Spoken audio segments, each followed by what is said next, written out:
Good morning, madlang people! Samahan niyo na naman kami sa panibago naming journey. Pupunta kami sa Daranac Falls.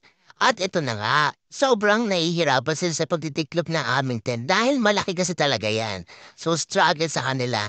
Go, Dudong!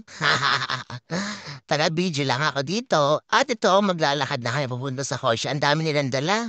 Sa kanila ko pinadala lahat. Yan, si Kenneth to, dami dala oh. At ito pa si Gudoy, na lagi na lang nakangisit bongits-nges. Ito lang po ang dala ko. Siyempre, boss ako eh. Joke lang, driver kasi ako. So ito na nga, papunta na kami sa Darana Falls. Yan, napakaaliwalas ito ng daanan. Maluwag, malinis, safe. So ngayon, pupunta muna kami sa 7-Eleven kasi kailangan namin ng cash. Magwi-withdraw daw sila. Ililibre daw nila ako. Sana nga. Kasi driver na ako, pagod na kaya ako. So dumaan muna nga kami sa karinderya para makakain muna kami ng umagahan hanggang tanghalian na. Siyempre, libre nila ako. Eme! So ito yung mga ulam namin. Yan, Bicol Express. At saka pakbet. At saka, yan, nagbumuli pa kami ng Coke. At saka igado, yan. Yan, ito nga, dumating na kami sa Darana Falls. So magre-register na kami. Napakadami ng tao dito. Daming gusto mag-chill.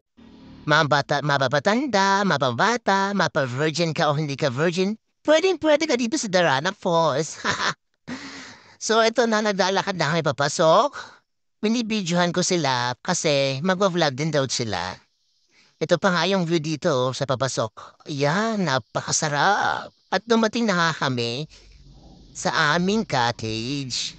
Itong view, napakasarap sa pakiramdam, sa tenga, yung pag-agos ng tubig mula sa falls. Yung mga cottage na may bubong na yan, 1,000 kasi yan. So walang bubong yung amin kasi hindi naman namin kailangan, 500 pesos lang. Basta mahalaga, nakaligo kami at napuntahan namin to. Napakalinaw ng tubig dito, nagbublublo na nag-green-green. Ayan, dumalakad na nga ako dyan. Yan. So babakita ko sa inyo kung gaano kaganda dito. Ito yung view. Mula sa tulay. At ito zinuzoom ko pa, papalapit ng papalapit. Ang daming tao dun. Shit, ang ganda talaga dito, tangina. Sarap ng panoorin ng Agos. At ayan, pinagmamasdan muna nila kung paano naliligo yung mga dudong at mga inday. Wala kasi silang dalang gamit eh. Ang lakas ng alon dito. Guys, tignan nyo talaga. Shit, ang sarap maligo. Yan, tignan mo si kuya, nagsosolo trip.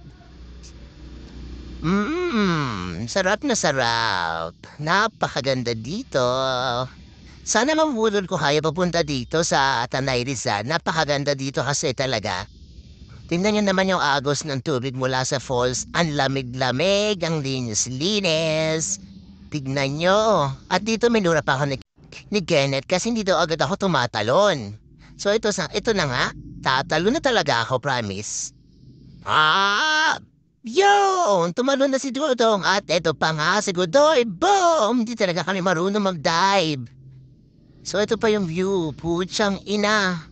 Kung makakapunta lang kayo dito, ang sarap ng patak ng mga tubig. Yan. Ito ang view ng pag-agos ng falls. Tignan yung tubig, oh. Oh, mapapaan na po si Kenneth kasi may pa-selfie-selfie siya. Bye-bye, guys. Mwah!